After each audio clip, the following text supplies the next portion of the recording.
And good morning, good morning. Welcome to Chalk Talk. I'm your host, Kim Davis. Welcome to June the 14th. We are about midway through the sixth month of the year. We're at the midway point, right? We are still in the first half, but it's coming to a close. So, welcome, welcome. So glad that you're here today. Thank you for bearing with me on the time changes. The Texans are in mandatory minicamp today and tomorrow. So, spent the morning, part of the morning over there. So that's why we pushed the start of the show back. And speaking of that, we'll talk a little bit about that later. I've heard from some of you who enjoy the show, wish you could be a part of the show live more often. So I'm looking at moving the show to an evening time. And so I would love your thoughts about that. I know that by the end of the summer, I have some new things coming with the show. And I hopefully will be able to tell you about those in the next couple of weeks.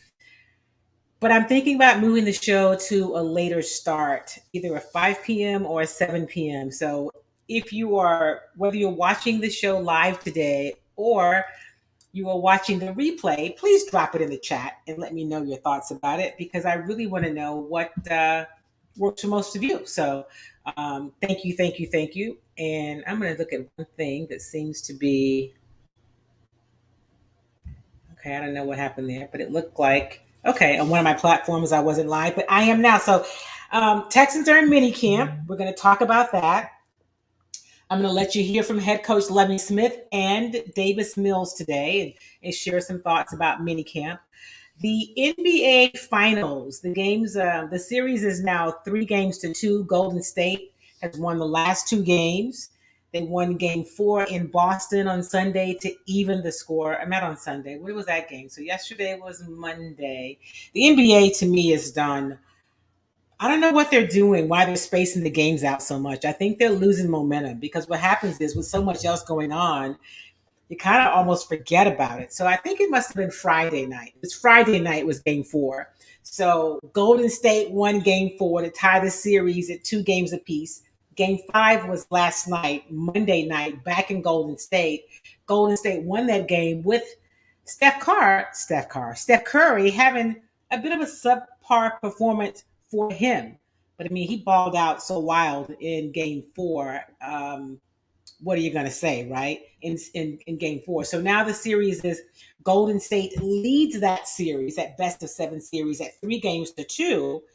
And game 6 is be played back in Boston. I just got to be sure when game. So game 6 will be Thursday night, right? That's craziness. So game 6 is Thursday night, June 16th, back in Boston. And if there is a game 7, it will be Sunday on Juneteenth, back out in Oakland. So that's what's happening with the NBA. The Houston Astros are on the road for a short trip.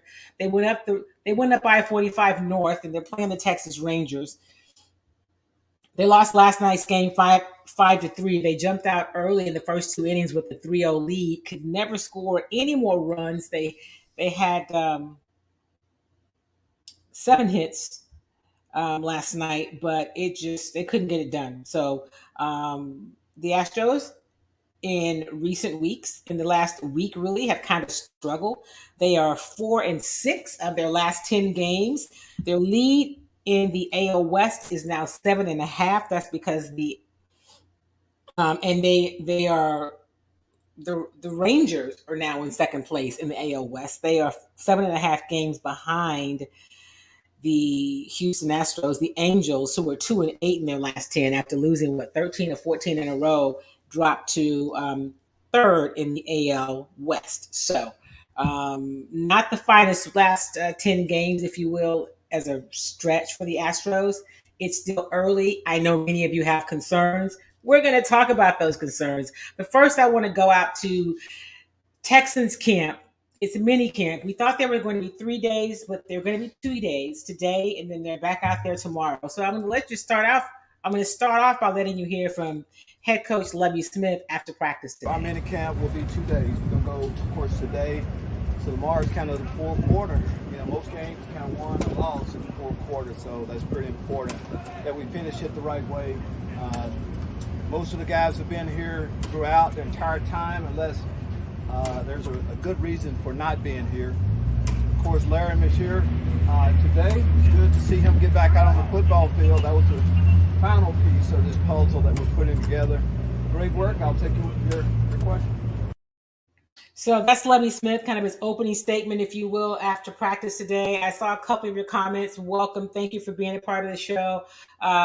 Chris Dishman, Angel, we don't refer to her as the dog, Angel, is resting right now. At any moment, she could decide that she wants to be a part of the show. It's really all about her, and it's up to her. So if she does, I will make sure that let her get in and have her moment. In fact, I may play a video and grab her, but for now, we're going to let her rest. All right. And more Lovie Smith talking about the rookies. Of course, there was a rookie mini camp. OTAs just wrapped up last week, and they get pretty good participation. As you guys know, if you follow me, Larry Tunzel was not a part of OTAs. He was at camp today. Of course, it was mandatory, but he was at mini camp.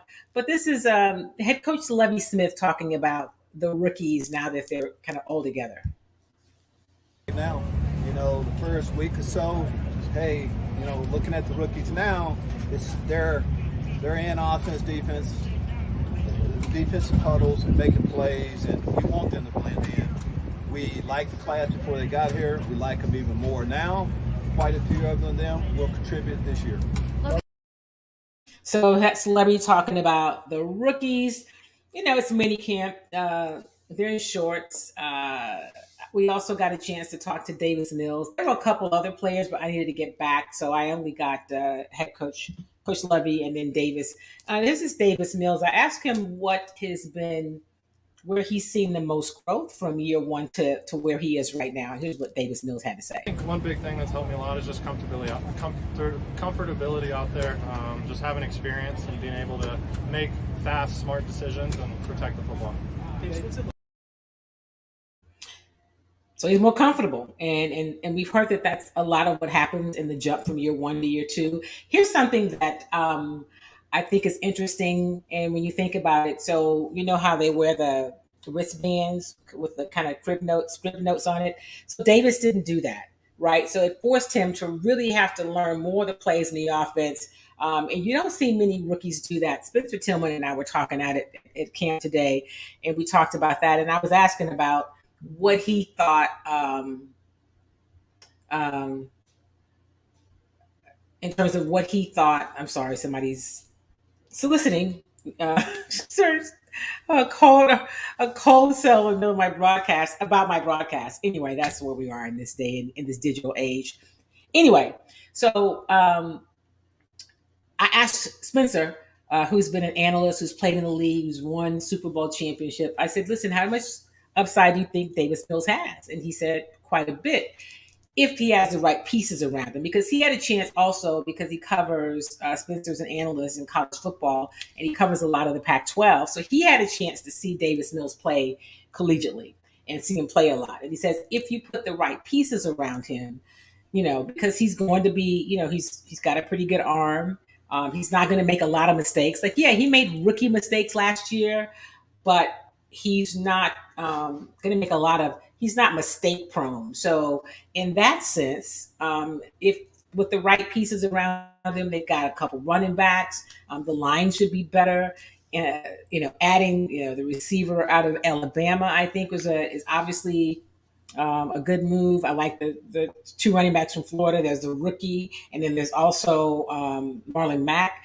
And so there should be some other pieces that will create some other stress on defenses and take some of that stress off Davis Mills. Now, I am not at all saying he's headed to an all-star season. He's not going to be Patrick Mahomes. That's not who he is. But it is interesting when you hear about what could be upside for him. So that was Davis Mills talking about his comfortability. And here's a little more of Davis Mills. Yeah, I think experience was a big factor in how my game kind of progressed through the last season. These reps I've gotten in this offseason are extremely valuable, and I'm excited to keep progressing. Obviously, I still have a lot to prove to myself and to my teammates to go out there and win games, but we're all excited for it, and I want to keep moving forward. What does it mean? All right, so that was Davis Mills. I like this. Chris Dishman said, hometown guy hometown Guy Petrie and best young cornerback Stingley. Spoken like a true defensive back. Hey, Chris, you got to come join me on Chalk Talk sometime so that we can talk about so I can get your expert thoughts about this defense, right? And the other conversation that you might be having, seeing and taking place right now is they're talking about Jinka, and you have heard my good friends Kim and LJ Williams on this broadcast talk about I Love Jinka, and it's a product that if you are in Texas, you can get from HEB. And if you're anywhere else, you can get it online at ilovejinka.com. It's great for inflammation. It's great for your immune system. People have had success seeing it help lower their bad cholesterol, help with their A1C.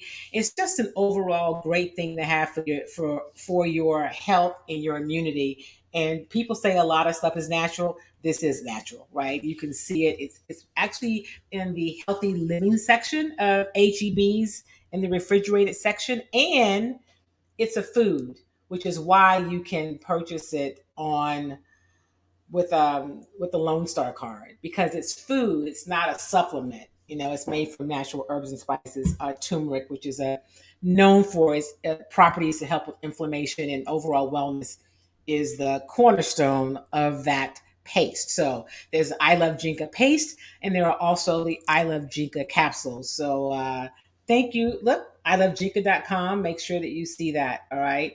And hey, listen, Chris Dishman says the Texans secondary will be awesome. You know, I'm wondering about that secondary. They've got some good pieces, and what we've seen so far. I mean, it's early. I've only been to OTAs. It was a rookie mini camp, which we didn't really see much.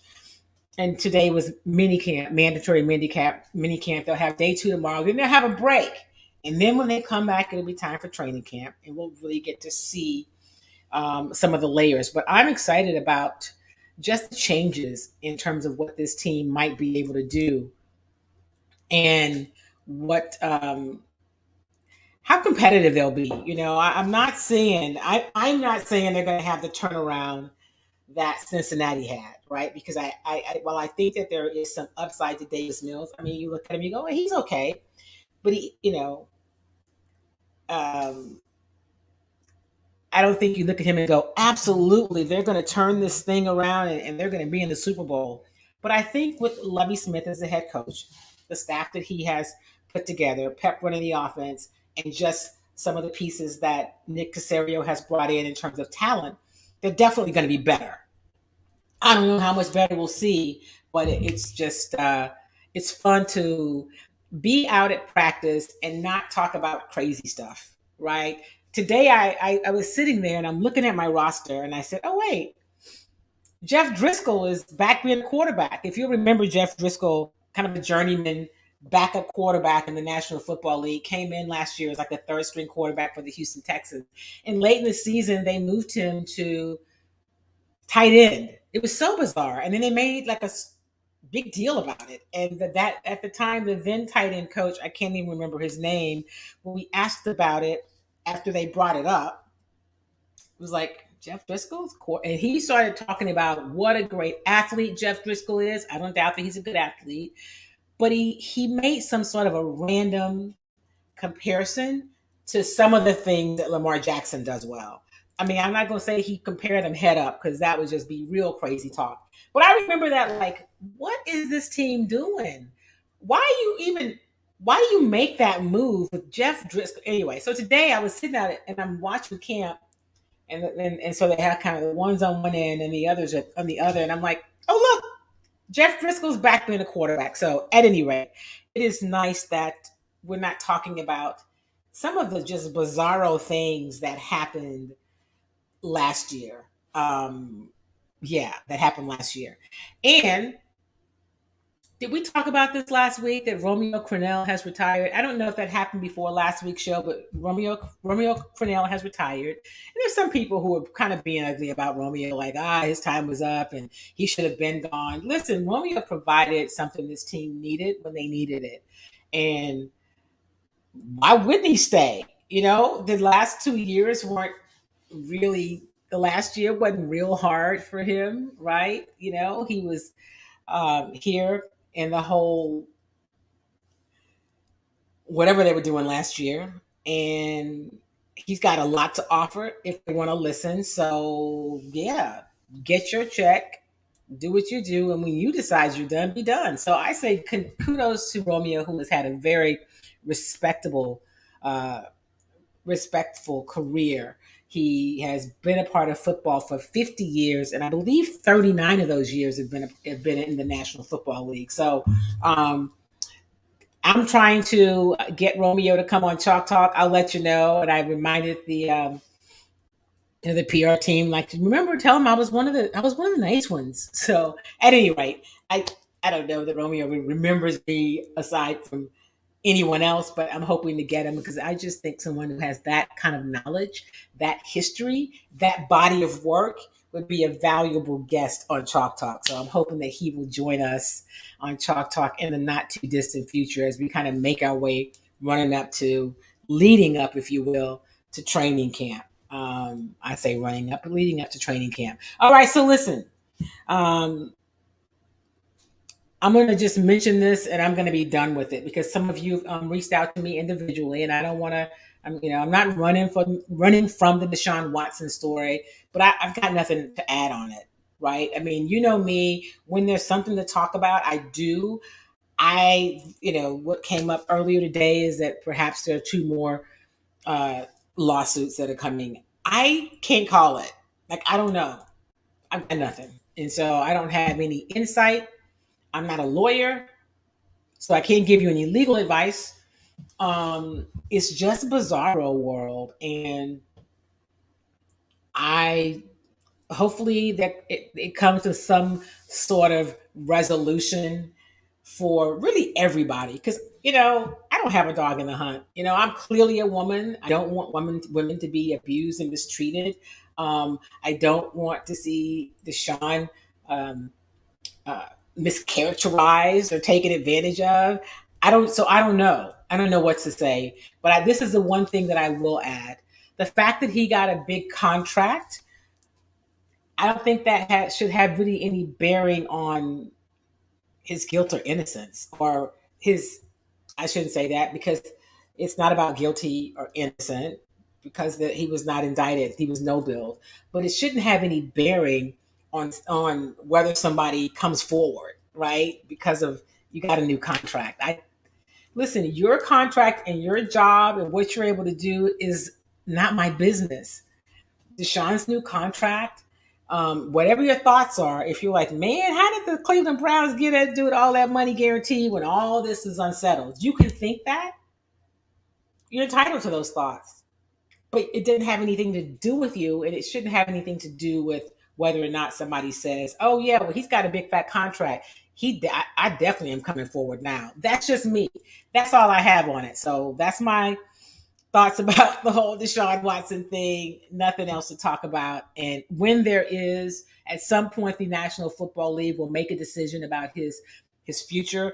The only thing that I have read and from people that I've spoken with is that should come before the Browns enter training camp, which means within the next month, the NFL should say, here's what we think. So we'll see. Have no idea which way they're going. What I do know about the National Football League, and I do believe this, their ruling will be based on what they think, how they think it will impact their image, right? Let's not be fooled for one moment to think the National Football League really cares about the safety and what's good for women, because that's not who they are. That's not who the league is, and we've seen it. And speaking of things in the National Football League, I want to make sure you know, Jack Del Rio. So Jack Del Rio is the head coach of the Washington Commanders.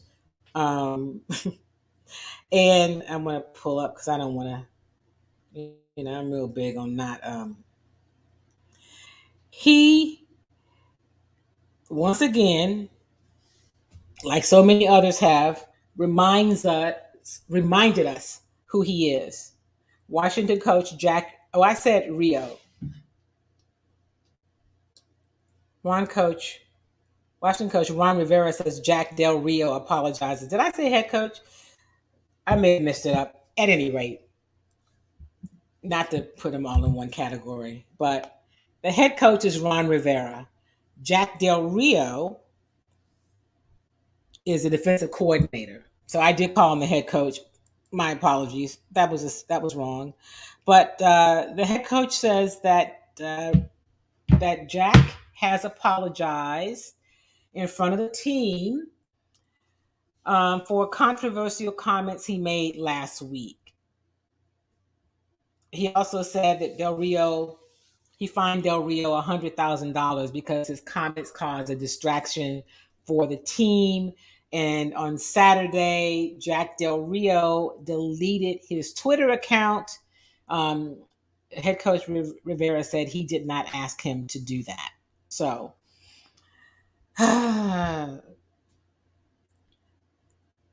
so here's the thing.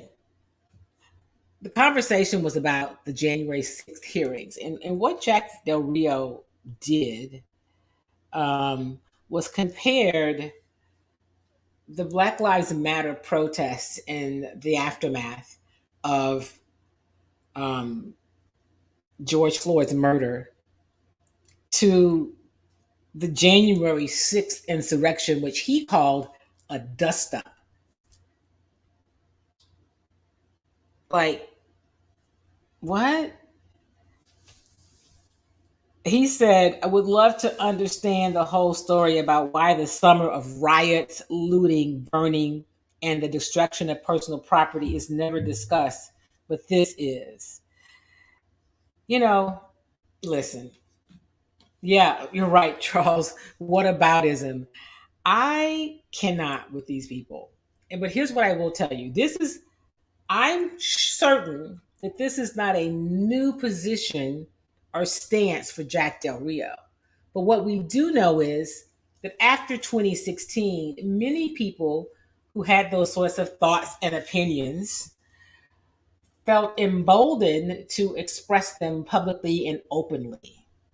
So he and it's like, do you not read the room, Jack Del Rio? But that's the sort of arrogance that accompanies that kind of mindset. You think it's okay to say that? And you're in a room, you're the defensive coordinator for a team in the National Football League. So your audience, the people that you're talking to, the people that you work with, that you got to go in and work with like day in, day out. Yeah, many of them are concerned about what happened with George Floyd.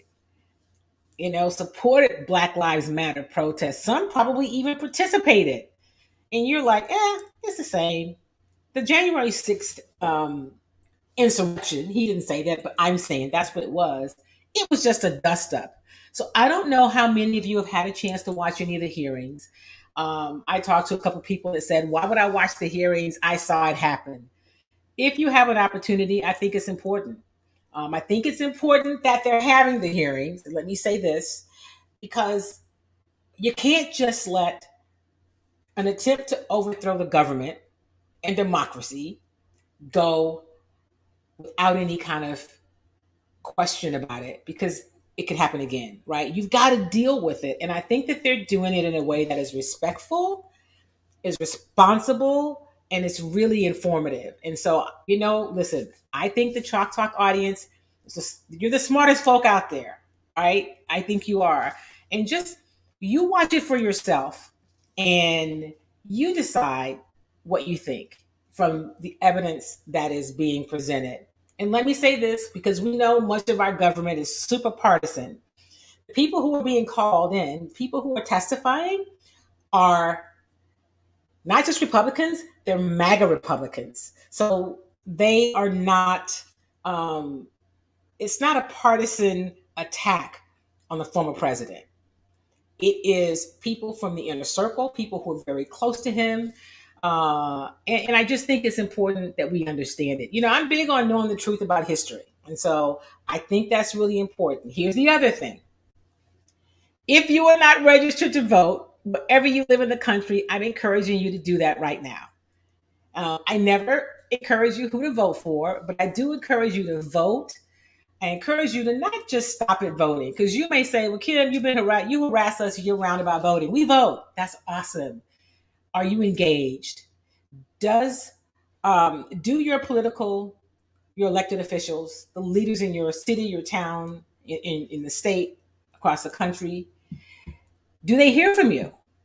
So, whatever it is that concerns you, the things that matter to you and your family, the things that you care about that impact your community, your neighborhood, your finances, your health, whatever those things are, let the people that you're paying know. It doesn't matter if you voted for them, but it does matter that they hear from you. Like you know, clearly am not one who would have supported Ted Cruz, but Ted Cruz hears from me. He never responds. It is okay. I still let him hear from me, and we should do that. John Cornyn, you've heard me say, I do get the obligatory form letter responses, but I think we have to let people hear from us. So make sure you're registered to vote. Anytime there's an election, local, state, or otherwise national, make sure that your school board, you know, county commit, whatever it is, make sure that you're participating. Do that and get somebody else registered to vote. These are critical times, and listen, we've got to make sure that our voices are heard. So that's it about voting. I'm done talking about it, but I wanted to remind you about that. Here's the other thing: if you are not immunized, okay, I have one other. If you're not vaccinated for COVID, I'm encouraging you to do that. The numbers are ticking up, and we don't hear as much about it because many people have home tests, so the numbers are not as reported, but people are getting sick with COVID. The good news is people that I know who've recently been hit with COVID or vaccinated and did not have super severe symptoms.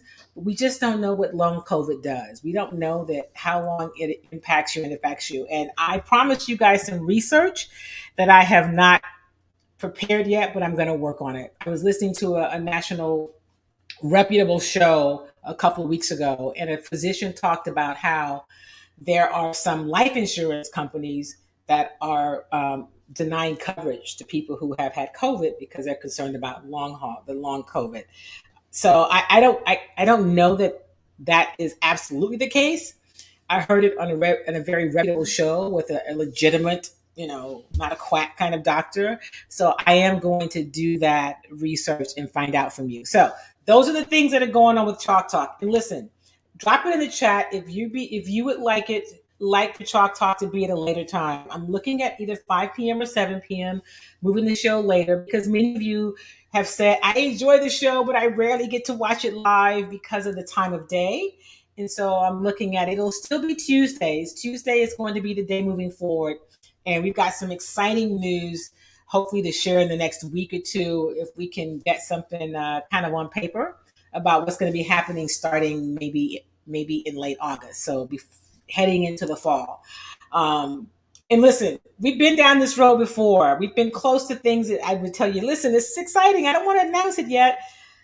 I feel like this time I'm going to be able to announce it. I think we're gonna take a step and be able to have something that you can help me and join me in the excitement and help me to grow that as well. So stay tuned, but make sure that you let me hear from you.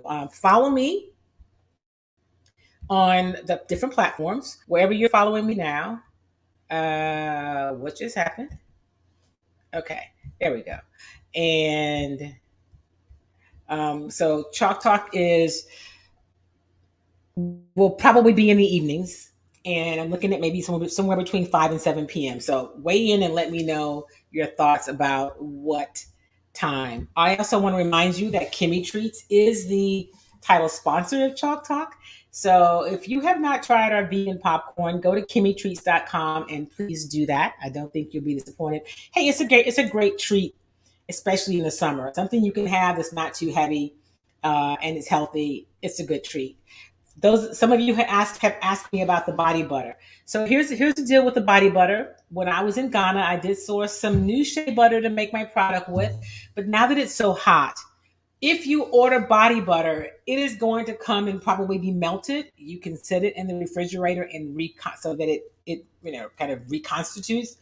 It may not be as whipped, but it will still do all the same things. So, I'm going to look at just some locations or pop-ups to have the body butter because shipping it in the summer month, there's just no way to avoid it melting unless you add a lot of preservative stuff, and the product doesn't have that. So those are a couple of updates I wanted to share with you.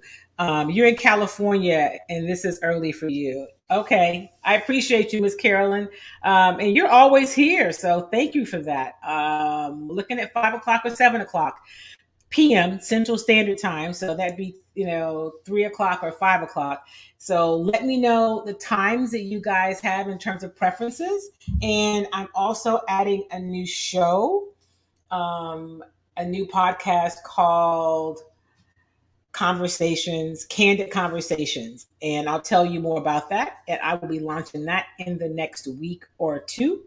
Um, and while we have those conversations here that are always sports, this is going to be strictly a conversational show, right? We're going to do a straight podcast with interviews. It'll be a visual podcast, but it'll be some interviews with people that I just think are cool to listen to. And I've been lining those up. So stay tuned. I'll keep you updated on all of that, and focusing more on kind of, business conversations about people who are influencers and leaders in business, politics, um, things that may make a different kind of impact on your life, on your family. So I'm looking forward to that. That's kind of what's going on with me, and I'm excited about it. And listen, if you happen to be in Houston, in Texas, and in southern, in this part of the country, make sure you stay hydrated because it's hot, right? It is really hot, and so stay hydrated and make sure you're putting good things in your body so that you don't have issues with this heat, because it's really hot. I mentioned to you earlier about Jinka. If you've not tried it, I encourage you to do that, right? I have not talked to anyone, I've not encouraged anyone to try Jinka who hasn't felt better because they added it to their regimen. But here's the thing: when you do add it, just as if you add anything else to your lifestyle or diet, you got to do it consistently. It's not a magic potion. You're not going to take it for a couple days and have all the success that I've been telling you that people experience, right? So commit to taking it for at least 30 consecutive days. You should probably do it for 90 days, but at least for 30 days consecutively. And whether you take the capsules or you take the paste, find ways that it works for you and put it in something that you enjoy, and then see how it works for you. So we are out of time for today, because what I've decided to do, I've tried forever to get this show down to 30 minutes, less than 45 minutes. And so I'm glad to say that today I was able to do that. On days when we have guests that I really want to make sure you hear from, we can extend it, because guess what? It's my show. So enjoy the rest of your Tuesday. I didn't say anything about Juneteenth, but there are a lot of Juneteenth events going on. I'm going to one today at the Gregory School. There's a host of events around Southeast Texas, around Houston and Fort Bend, if you're in this area. And now it's become a national holiday. So all around, find some way to, participate. And here's the other thing I encourage you to do: learn something new about it. There's an event at the Miller Outdoor Theater on Sunday here in Houston, Texas, and it's really about the journey of the emancipation. So find out really what the journey was, right? And here's the other thing I know I needed to tell you: I am going to put together still that little mini kind of video about my trip to Ghana, where I'm just gathering the video that I took, and also some of the pictures, and putting together a story, because many of you have asked about it. I was out at minicamp today. I say mandatory, not for me, but for the players, it's mandatory. And I had someone ask me about it and said, I really enjoyed those stories. I'm going to go. And I was like, that's so awesome. And I shared with him that I'm putting this together, and he said, I think you should, because those are the stories that just aren't told, and we all need to know them. So for those of you who've encouraged me to share more of that, and you enjoy the stories and you've let me know, thank you for that nudge, because those nudges help me move in a direction that sometimes I get a little stuck moving. So, with that said, we are out of time for today's show. Remember, make sure you're registered to vote. Educate yourself about the races and the issues. Be engaged with your elected officials. Let them hear from you. Understand what's happening in your communities so that you're not finding out when the decisions have already been made. Get engaged, let them hear from you, and be a part of the solution. Also, get vaccinated and stay hydrated. That's it. That's all the instruction I have for you today. As always, thank you for showing up here. Remember, do something kind for yourself and something kind for somebody else. I'll see you next Tuesday. Stay tuned to find out what the time's going to be. Make it a great, great day, and see you next time.